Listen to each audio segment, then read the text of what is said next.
Magandang buhay guys at mga katindera. Today's video ako ho'y mamumulot ng mga naglaglagan din sa aking gilid-gilid. Tunay ka naman ho na talagang napakapasaway ng aking mga alaga. Ari naman hong mga kasama ko ay kahit hukita ng naglaglagan ay hindi man lang ho pinupulot. Kaya habang ako ay nag-aayos ng aking mga debote, abay nakita ko ay pagkakaraming mga kindi at bariyang nalaglag din sa gilid ng aming lagayan ng soft drinks. Kaya habang walang nabili ay di pinupulot ko na ho. Sigurado naman kung walang magkukusa para pulutin, di sayang naman pag ariho ay napasok pa ng mga guyam. Basta ho ang aking dalawang anak ang tumao din kahit na ho nakitang laglag na ang aking mga paninda ay wala ho silang pakialam. Pagkatapos ko nga kung pinulot, ay diyan nga po, pinakuha ko ang walis tambo at saka ang daspan at mawalisan date. At sa pagkakataon nga pong ayan ang aking dalagang napakabait. O diba? May pagdaan takot na takot sa camera, ngayon naman ho, ay may pag-model-model pa Ay di iyan, habang ako ho'y nagwawalis, ay sabi ko nga ho sa inyo, kaingay na naman ng bunganga ni Katendera. Ako ho'y tuloy ang gawa, ay di tuloy din ho ang bunganga sa aking dalaga. Ganito ga ho talaga ang buhay ng isang nanay. Ngayon, alam na alam ko na ho. Ay palagay ko naman ho hindi ka magiging isang nanay kung hindi ka ho magbubunga nga. Tama ga ho iyon. Ako naman ho sa umpisa laang galit. At higit sa lahat, sa umpisa din laang ho maingay.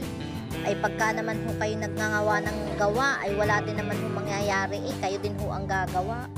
Kaya laang ho ay kailangan din naman ho natin turuan ang ating mga anak kung paano baga ho magtrabaho. Ang tumulong po ba sa gawaing bahay, lalo na itong aking dalaga, ay lagi ko hong sinasabihan. Ay lagi ko nga hong sabi sa aking dalaga ay siya pag kinapapunta sa ibang tao ay husay ka. Kasi ho nung ako ay medyo bata-bata pa, ay talaga naman hong ako ay maaga pa'y nasa sa ibang tao na at nagtatrabaho na ho. Kaya ho medyo maaga ho akong nasanay sa mga trabaho na hindi ko naman ho kinasanayan. Kaya ngayon ho na ako isa na ring nanay ay di-a-apply ko na ho dito sa aking dalaga. So ayan, dahil nangungulit na nga hong aking mga alaga ay di niya kanya hong pinakain. Ay ako hinatawa diyan sa style niya nung nakita nakatutok si camera. Ay parang hong robot na di-remote na bigla na lang natumba ang ulo ko. Ay kakatawa ko naman ho diyan kung tutuusin. Kaya ang sabi ko ho diyan sa akin dalaga, ang pagkaka-arte-arte mo. Ay diyan nga ho, inuutusan ko na ang buti nga hong iyan ay dalhin doon sa lagayan. Ay talagang hindi ho iyan nagpakita uli sa camera. At ang sagot ho sa akin ay hindi ko daw ho siya maiisahan. Kaya kahit huminsan ay gusto ko siyang isama sa akin pagbablog, ay hindi ko ho maisama at talagang nagagalit ho sa akin yung aking dalaga. Kaya ang naging model ko ho ay diyan lang ang buti ng Red Horse. Abay kahit anong sigaw ho nagawin ko dito sa aking dalaga, ay ayaw hong talagang humarap din sa camera. Ay di iyan ang aking rescue dumating. O diga, may pasayaw-sayaw pag nalalaman. Ay pagsatawa ko din ho diyan. Pag ako ho ay umuto sa aming mga anak at hindi ho agad gumalaw, ay di ang kanyang ama na laang ho ang nakilaws. Kaya buti na laang at naririto ang aking asawa. Salamat, bossy.